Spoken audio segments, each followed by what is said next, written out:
Lutte contre le coronavirus. Les équipements médicaux sont disponibles.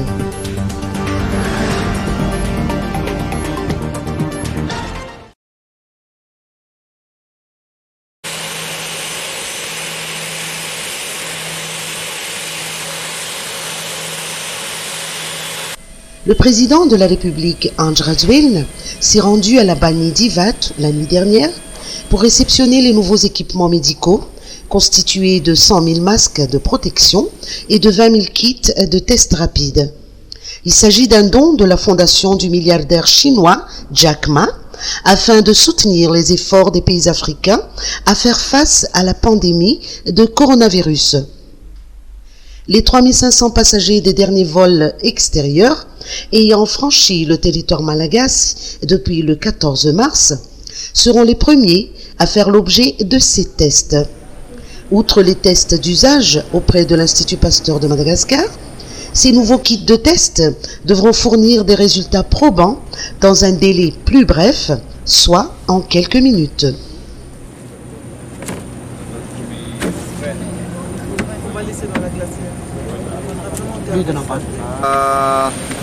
Tonga eto ny fitaovana izay ahafahantsika manao test ahafahana miaro ny malagasy rehetra zany. Ty test ty zany dia misy 20 000 test atao anatin'ity.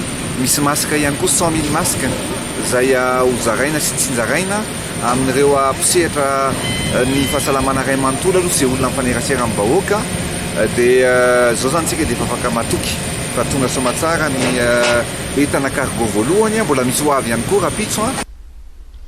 Le président Andry Rajoelina a déclaré que les dispositions rigoureuses qui sont adoptées nous permettront de mieux contrôler la propagation du Covid-19.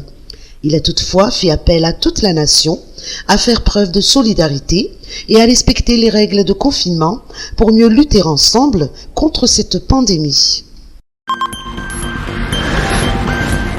Coronavirus. 23 cas confirmés.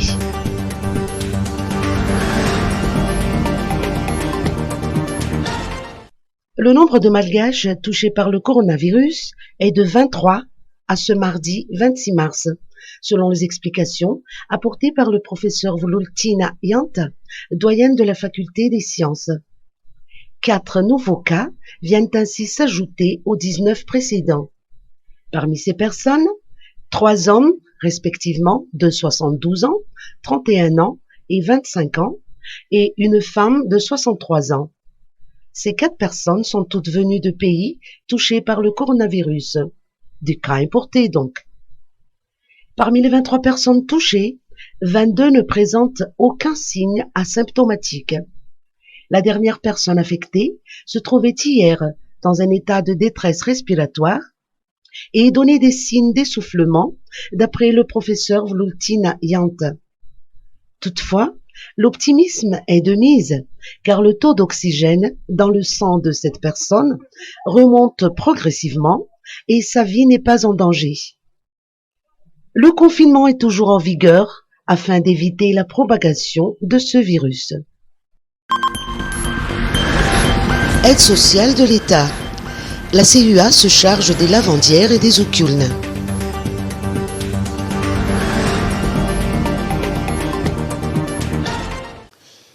La commune urbaine d'Antananarivo contribue à la mise en pratique des dispositions de protection sociale préconisées par le président de la République. Une réunion d'urgence s'est tenue mercredi à l'hôtel de ville. Il a été convenu que la CUA est chargée d'identifier les lavandières et les oukulnes qui font partie des personnes vulnérables et devront bénéficier des aides sociales de l'État. Les conseillers municipaux se chargeront de recueillir, auprès des 192 Fukuntans de la capitale, le nombre et l'identité des personnes concernées. La liste des bénéficiaires devra, par la suite, parvenir à la présidence de la République. Selon les informations recueillies auprès du conseil municipal, les conseillers, en collaboration avec des responsables du Fukuntan, seront chargés de distribuer les biens. Les autres catégories de personnes bénéficiaires, pour leur part, seront prises en charge par le ministère de la Population. D'après l'intervention télévisée du président de la République, la distribution des dons a commencé hier. Association des taxis d'Antananarivo. 4000 à 4200 recensés jusqu'à aujourd'hui.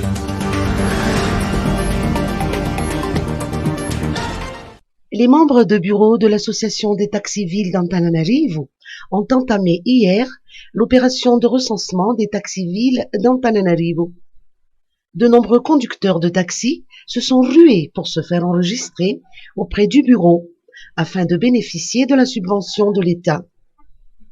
D'après Clémence Rarnirine, présidente de l'association FTAR, une liste additive est fortement souhaitée afin de n'oublier aucun conducteur de taxi d'Antananarivo. L'association des taxis d'Antananarivo, ou FTAR, a commencé donc depuis hier la collecte des coordonnées des taxis en ce qui concerne donc l'initiative de la présidence de la République, notamment du président de la République, d'octroyer une subvention à tous les taxis d'Antananarivo dans le cadre de l'épidémie de coronavirus.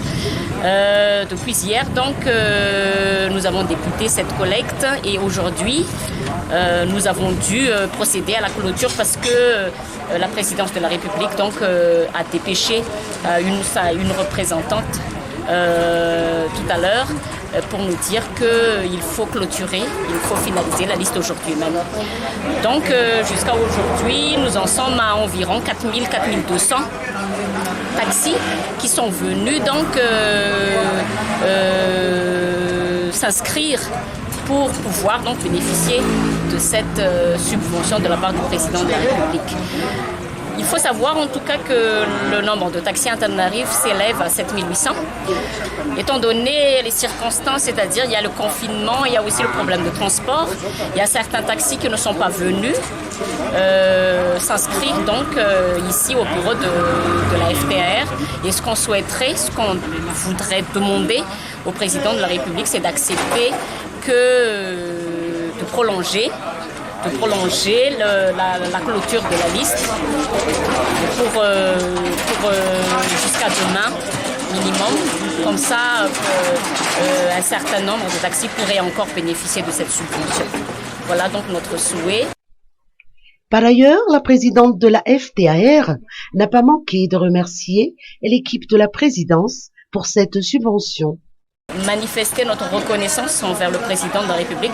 Il faut savoir que c'est la première fois que les taxis donc, bénéficient d'une telle subvention de la part de l'État. En dépit de l'absence de moyens de transport, les chauffeurs de taxi sont venus en masse aujourd'hui, à pied ou en 2 roues, auprès du bureau de la FTAR pour s'inscrire.